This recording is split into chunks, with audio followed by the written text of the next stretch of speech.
हो गया।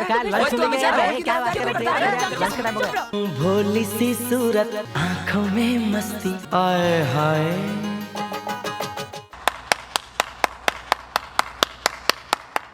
बहुत सारी ऐसी भोली सूरत होती है कि चेहरा तो बहुत शराफत भरा लगता है, लेकिन उनके अंदर गुण जो होते हैं वो बहुत ही अजीब होते हैं। जी हाँ, बात कर रहा हूँ मैं दोस्तों उदित नारायण जी की। अभी आपने देखा होगा एक वीडियो बहुत जोरों पर वायरल हो रहा है किसिंग का। उदित नारायण वो जो बेचारी आई होंगी, वो अभी तक मैं समझता हूँ झगड़े हो रहे हैं उनके घर पे, क्योंकि वो आई थी सेल्फी लेने के लिए और उनको अच्छा लगा उनका चेहरा, उनकी मासूमियत अच्छी लगी, तो उन्होंने उनका गालों का चुम्मा ले लिया। लेकिन इन भाई ने क्या किया आपने तो देखा ही होगा, बोलने की कोई ज़रूरत नहीं है, इन्होंने किस ले लिया।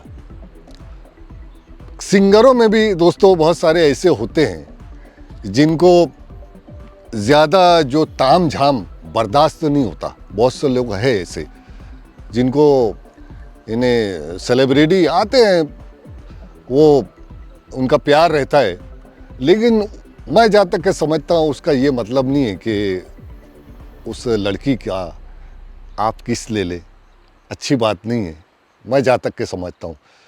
अब मैं आ रहा हूँ दोस्तों दूसरे पहलू पर। रफ़ी साहब ने अनगिनत प्रोग्राम किए, लंदन, अमेरिका, बहुत सारी जगहों पर प्रोग्राम किए, बहुत सारे मौके आए होंगे रफ़ी साहब के पास, लेकिन रफ़ी साहब का किसी ने एक फ़ोटो भी ऐसा नहीं बताया जो रफ़ी साहब ने ऐसा वैसा कुछ भी किया हो। मुमताज़ का तो वीडियो आप लोगों ने देखा होगा। मुमताज़ जी जो कह रही थी, रफ़ी साहब अक्सर बैठा करते थे अपनी रियाज़ करते हुए गानों का, तो मुमताज़ जी अक्सर गले में बाहें डालकर रफ़ी साहब को वो छेड़ती भी थी, लेकिन रफ़ी साहब उनको मुमताज़ हमेशा बोलते रहती थी, रफ़ी साहब आई लव यू, रफ़ी साहब आई लव यू, लेकिन रफ़ी साहब उनके तरफ देखते भी नहीं थे। रफ़ी साहब बस ये बोलते थे, मुमताज़ मुझे गाना रियाज़ करना है गाने का, ज़रा मेहरबानी करो। मैं तो मोहम्मद रफ़ी जी की दीवानी पहले भी थी, आज भी हूँ और मरते दम तक रहूँगी। He is my favourite singer. लेकिन मैं उनको तंग करती थी कभी कभी बैठ के, बोलती थी यार रफ़ी साहब आई लव यू, तो वो तो नीचे ही देखते थे, रफ़ी साहब आई लव यू तो नीचे, रफ़ी साहब मुमताज़ बोल रही आई लव यू तो देखते थे, मुझे गाना याद करने दीजिए। बोलते अच्छा ठीक है।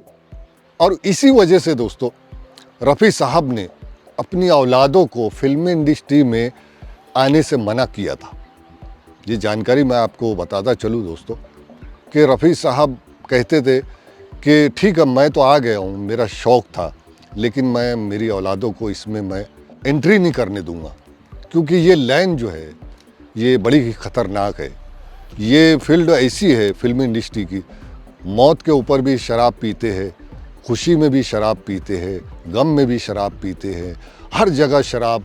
और यहाँ पर जो उन्होंने देखा अपनी आँखों से रफ़ी साहब ने, माला सिन्हा का भी आपने एक इंटरव्यू देखा होगा, माला सिन्हा जी ने भी रफ़ी साहब के बारे में बहुत कुछ कहा था कि ये इंसान फरिश्ता इंसान, मैंने इसके जैसा फरिश्ता, इसके जैसा इंसान मैंने आज तक नहीं देखी। उनके पड़ोस में रहा करते थे रफ़ी साहब और अक्सर आते थे। अब जवानी थी। रफ़ी साहब से कोई मुलाकात यार? अरे वो तो हमारे पड़ोसी थे जी, बांद्रा में, यही बांद्रा जहाँ बैठे हो। जी हाँ जी। पर इस घर में नहीं, पुराने घर में जहाँ मैं पहले आके ठहरी थी, आना जाना होता कलकत्ते से। मेरे पड़ोसी एक बिल्डिंग छोड़ के तो रोज मुलाकात तो होती था, रोज तो उनका। अरे इतना शरीफ इंसान, बोलते ना ईश्वर का सही, बहुत नादान, बहुत इनोसेंट बंदा, हमेशा मुख में हंसी। जो आपको फोटो में दिखाई देते हैं उनकी आंखों में देखा है, कहीं पे आपको वायलेंस दिखता है उनकी आंखें, गुस्सा, फरिश्ते जैसे। इंसान का जो आंख है ना, वो इंसान का पर्सनालिटी का आईना है। लेकिन रफ़ी साहब ने कभी जवानी का दुरुपयोग नहीं किया।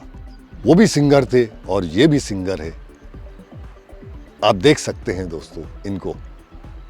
चलिए मिलता हूं दोस्तों, रफ़ी साहब को दुआओं में याद रखिए, और आइंदा मैं वीडियो आपके सामने दूसरा कोई पेश करूंगा।